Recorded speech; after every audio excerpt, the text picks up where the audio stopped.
اقل من 5 دقايق هترتبي الطرح بتاعتك. والفكره اللي هقولك عليها دي دلوقتي انا شخصيا بتساعدني لما باجي اختار الطرحه اللي هتمشي مع الطقم.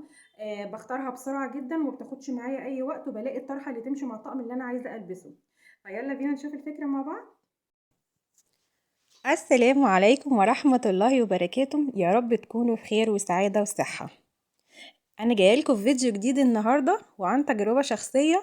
وأنا لما بجيب لكم أي فيديو أو بنزله لكم بيبقى عن تجربة شخصية أنا مجرباها علشان تستفادوا كلكم.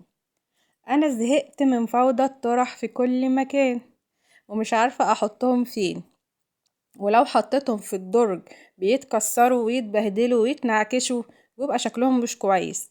وعلشان ارجع اطبقهم تاني وادخلهم جوه الدرج هياخدوا مني وقت وهياخدوا مني مجهود، وانا كمان مش فاضية.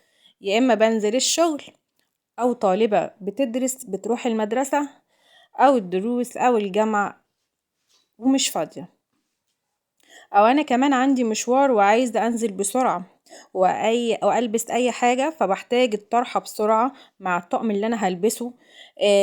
فعلشان كده انا جاية في الفيديو ده اقول لكم على فكرة حلوة قوي وفي 5 دقايق هتعمليها. بس يا ريت تحطي اللايك والشير وتفعلي زر الجرس علشان يوصل لكل فيديوهاتي ان شاء الله. زي ما انت شايفة الطرح اهي مالية الدنيا ومحتاسة بيهم، وكل شوية اخرجهم من الدرج واطبقهم وارجعهم تاني ويتكركبوا ويتكسروا. وفي بعض الاحيان بعلقهم برضو في الدولاب، بس شكلهم ما بيبقاش مريح وبيبقوا مكركبين الدنيا. فانا جايلك بالفكرة الجديدة دي اللي انا جربتها وشخصيا ارتحت لها.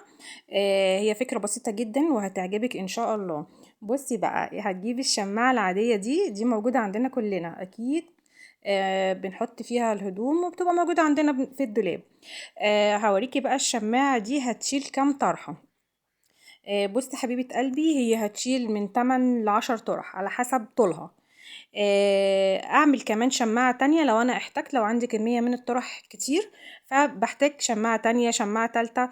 يعني على حسب ما اشيل واعلقهم في الدولاب.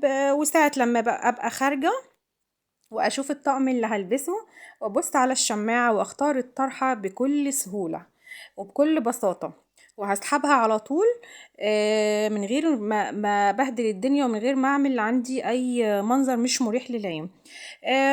بكل سهولة هسحب الطرحة واشوفها هتمشي على الطقم اللي انا هلبسه. هي من مجرد ان انا ابص للطرح هختار الطرحة اللي هتمشي على الطقم او الملابس اللي انا هلبسها. فكرة بسيطة وسهلة وما خدتش مني مجهود، وبرضو لما برجع من مشواري بعلقها تاني بكل سهولة وهكذا. تمام. الفكرة دي بسيطة وسهلة وانا جربتها آه، وريحتني فعلا. كنت الاول جربت اللي هي علقة الطرح اللي فيها الفراغات دي، بس بصراحة ما ارتحتش ليها. فكان برضو الطرح بتقع منها وما بتثبتش فيها. ولكن الفكرة دي سهلة وكمان بتلملي كل الطرح الشيفونات اللي موجودة عندي بكل سهولة.